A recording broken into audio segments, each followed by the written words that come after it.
Bonjour, merci beaucoup, c'était vraiment très intéressant. Pour prolonger la question, est-ce que d'un point de vue évolution, on peut envisager que le caractère donc, qui est rattaché à l'Australopithèque, sur le niveau du pied, ça puisse apparaître plus tardivement, qu'il y a une espèce d'évolution à rebours? Ouais, c'est un petit peu notre idée. Alors, c'est hypothèses sur lesquelles ça fait partie des hypothèses principales qu'on va essayer de tester. Aussi parce que les mammifères endémiques, les petits éléphants, les petits hippopotames, les chèvres et tout ça, qu'on connaît partout, souvent sur cet endémisme insulaire, des caractères qui réapparaissent, et en particulier au niveau des pattes, qui ressemblent beaucoup à des caractères primitifs du groupe, selon qu'on parle des éléphants, des hippopotames. Donc il y a un petit quelque chose. Par contre, c'est quelque chose qui n'est pas du tout connu chez l'homme, évidemment. Mais oui, c'est une des hypothèses. Alors après, le truc, c'est que si ces caractères ce fond de caractères très primitifs réapparaît, est-ce que ça veut dire que ces caractères ont été de nouveau sélectionnés, sélection naturelle, utilisés? Et là, on se retrouve à nouveau avec l'histoire de grimper dans les arbres, ce qui est vraiment stupéfiant pour genre Homo il y a 50 000 ans. Comment? Échapper à Sapiens. Oui, bah voilà, oui, échapper à Sapiens, peut-être. Mais Homo sapiens avait déjà inventé la sarbacane à poison. Bonjour, une question technique. Vous avez parlé de phylogénie, je crois. Oui. Je voulais savoir si on peut faire des filiations entre espèces, par exemple, entre des singes anciens et des homos et ou entre des dominants. Est-ce que ça permet de faire ça? C'est exactement ça. Phylogénie, en fait, c'est l'arbre évolutif. Et on en a trouvé? On a la toute première illustration que je vous ai montrée avec la chronologie, c'était ah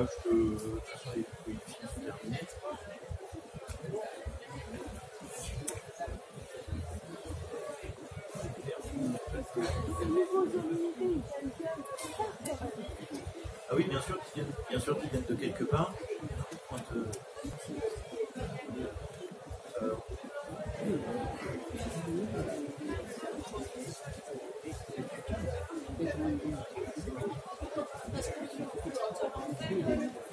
Ah oui, le projecteur.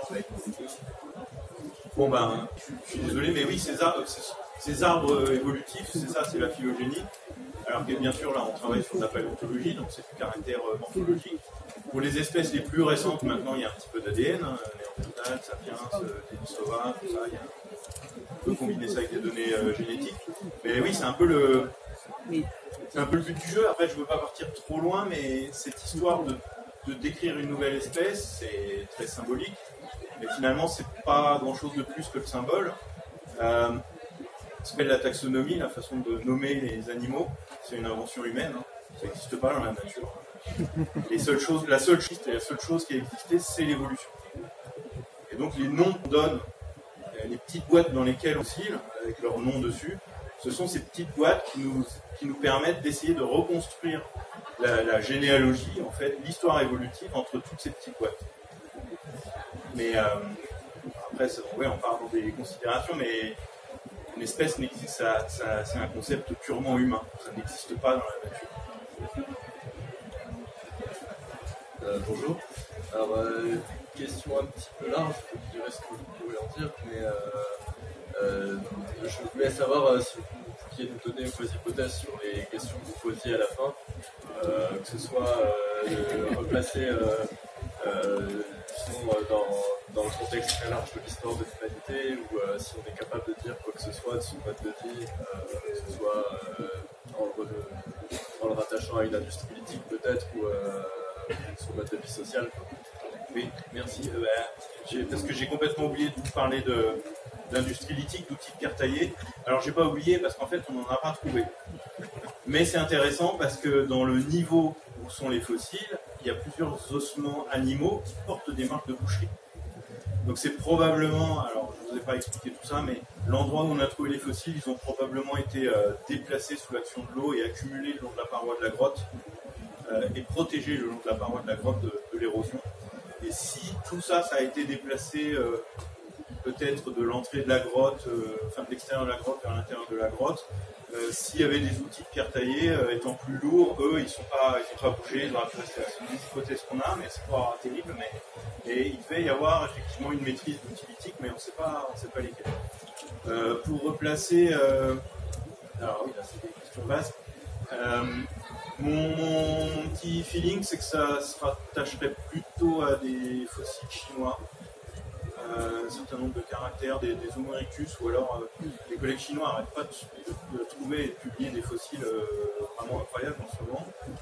Mais il y a un certain nombre de caractères qui me font plus pencher pour un ancêtre en Chine plutôt qu'en Indonésie. Mais bon, c'est très...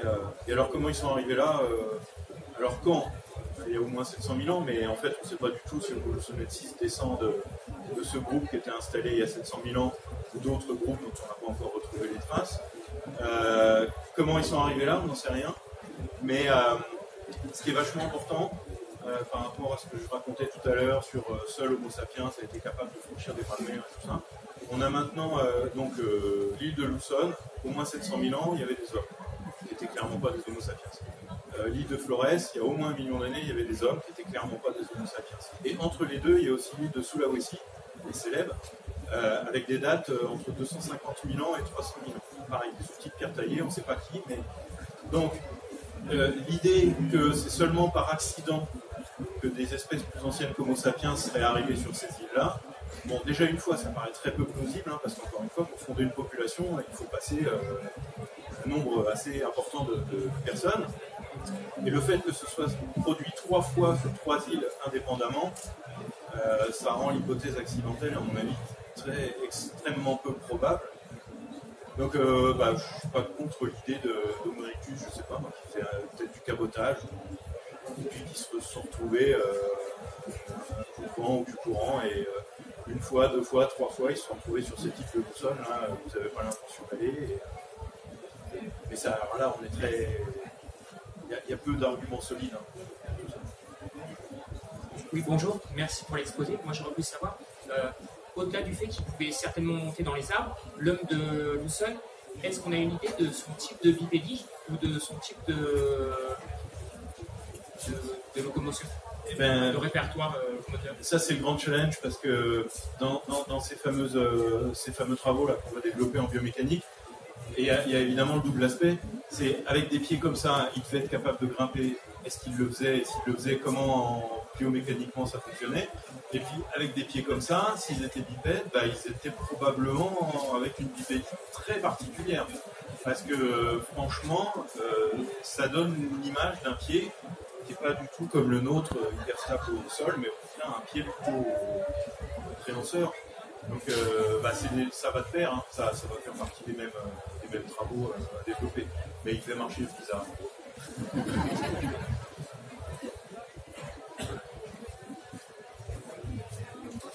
Bonjour. Oui, moi je me demandais, vous avez fait une sorte de récapitulatif de tout ce qui s'est passé d'abord dans les années 2000, puis après comment on a découvert plein de squelettes, et à la fin vous avez fait le récapitulatif avec d'abord seulement Néandertal et Sapiens, puis après plein d'autres espèces, les Denisovés et tout ça. Et vous pensez qu'il y aurait combien d'autres espèces qu'on n'a pas encore découvert et qui, ça c'est le challenge, qui auraient pu cohabiter avec justement la nôtre Homo sapiens? Combien sur le fond, c'est impossible de savoir. Après, il faut réaliser qu'aujourd'hui, on découvre encore plein d'espèces, alors évidemment pas d'espèces d'hommes, mais plein d'espèces animales qu'on découvre tous les jours, des nouvelles espèces vivantes. Donc, fossiles, il y en a probablement énormément qu'on n'a pas encore trouvé. Après, pour les hommes, c'est vrai qu'Homo sapiens, c'est un peu envahissant comme espèce, donc il évite de la compétition. Par contre, il semble que quand même par le passé, il fait probablement de la compétition pour les ressources et tout ça, mais d'après tout ce qu'on voit, probablement beaucoup moins forte que ce qu'elle est aujourd'hui. Après, c'est impossible de dire combien, mais si on se rend compte, si on fait le parallèle avec les éléphants, il y a 10 000 ans, il y a entre 10 000 ans et 15 000 ans, toutes les îles, chaque île de Méditerranée avait son espèce d'éléphant. Donc si on fait la même chose pour l'homme, alors peut-être pas en Méditerranée, pourquoi pas d'ailleurs, Méditerranée et du sud-est, il peut y en avoir Mais bon, c'est peut-être pas autant que ça quand même. Mais...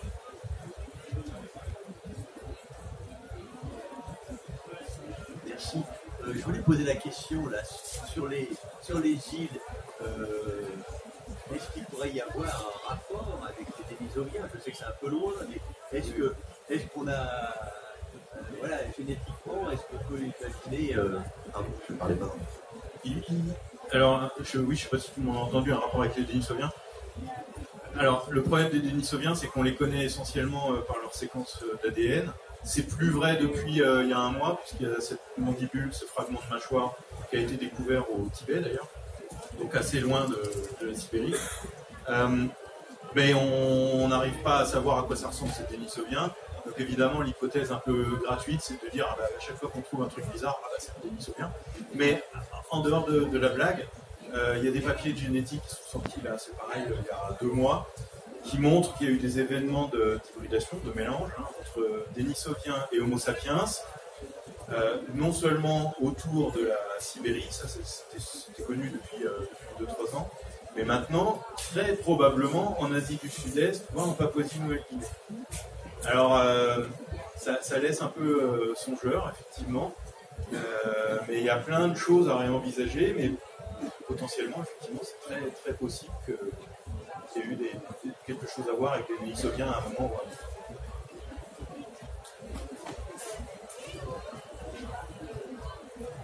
un autre. Bonjour.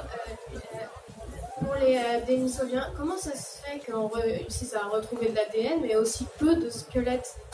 Parce que c'est quand même étonnant. C'est une bonne question. Le tout départ des Denisoviens, de cette histoire de Denisoviens, c'est en fait cette grotte de Denisova qui était connue pour des occupations néandertaliennes et Homo sapiens, avec un certain nombre de restes fossiles qui avaient été découverts dans ces niveaux-là. En fait, les collègues du Max Planck, quand ils ont sorti la séquence génétique de ces Denisoviens, ce qu'ils pensaient chercher, eux, c'était une séquence génétique de néandertaliens. Avec se disant on travaille dans des conditions optimales, puisque la Sibérie, ça fait un peu frigo à fossiles, donc a priori, ça fait les meilleures conditions possibles de préservation de l'ADN. Donc ils ont extrait des séquences d'ADN, et puis en les comparant avec le Néandertal, ils se sont dit, mais c'est pas du tout du Néandertalien. Comparant avec Homo sapiens, mais c'est pas du tout le Homo sapiens non plus. Donc on ne sait pas ce que c'est. Donc on va les appeler Denisoviens. Puisque, bon, ça c'est une particularité, on n'a pas le droit de créer une nouvelle espèce sans éléments tangibles. À partir d'une séquence, on n'a pas le droit de créer une nouvelle espèce. Mais depuis ça, il y a un petit nombre de restes.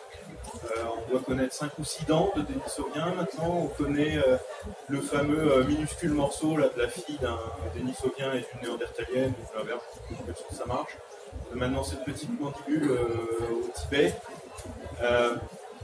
En fait, le truc, je pense, c'est que comme on ne sait pas à quoi ils ressemblent, on ne peut pas les reconnaître.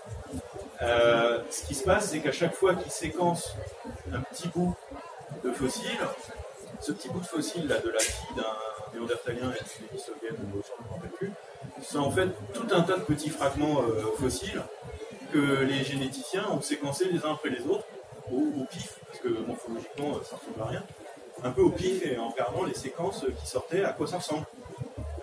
Donc c'est un peu comme ça que l'échantillonnage fossile des Denisoviens s'augmente, mais très très doucement. Et à chaque fois qu'on veut identifier les Denisoviens, il faut faire une analyse ADN.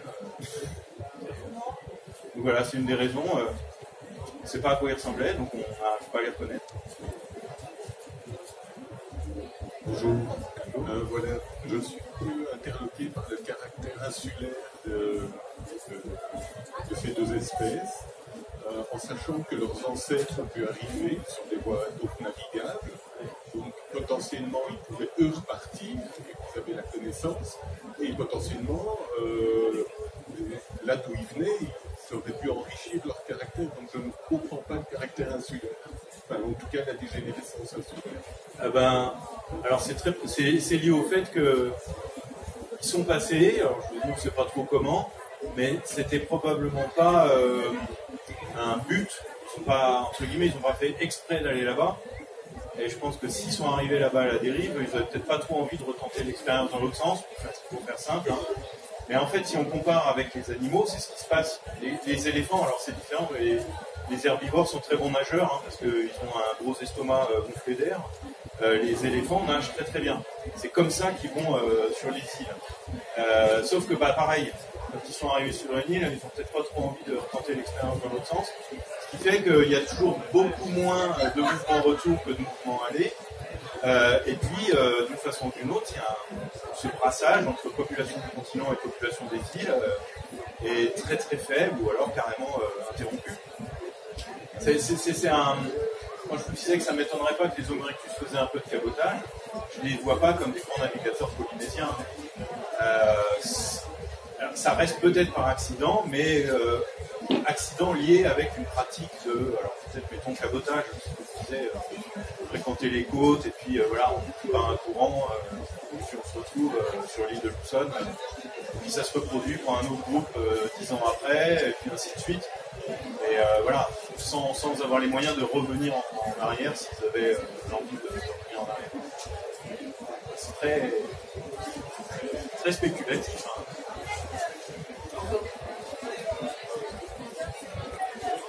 Bonjour, merci pour toutes ces découvertes. Alors, vous avez montré une carte avec des dizaines de grottes. Vous avez montré une grotte avec que quelques zones fouillées. Alors, j'imagine que... Et vous avez montré une carte avec plein d'îles autres que Flores et Luzon. Donc, j'imagine qu'il y a un énorme potentiel. Mais ça manque de moyens pour la recherche, je suppose. Mais c'est assez affolant de voir le potentiel qu'il y a dans cette zone géographique. J'ai l'impression qu'on va découvrir encore... Enfin, on peut supposer ça. Oui. Ben, potentiellement, là, rien que dans ce petit massif calcaire, il y a de quoi occuper des générations de chercheurs. Après, je vais dire que c'est un peu le cas de beaucoup d'endroits dans le monde. Hein. Il y a eu une grosse concentration de travaux sur l'Afrique de l'Est, l'Afrique australe, même ça continue encore jusqu'à aujourd'hui. Après, il y a plein de zones, l'Europe évidemment, mais il y a plein de zones qui étaient très peu... Vous m'entendez plus là? Je vois qu'il y a plein de zones à explorer. Après, effectivement, ça demande des moyens humains.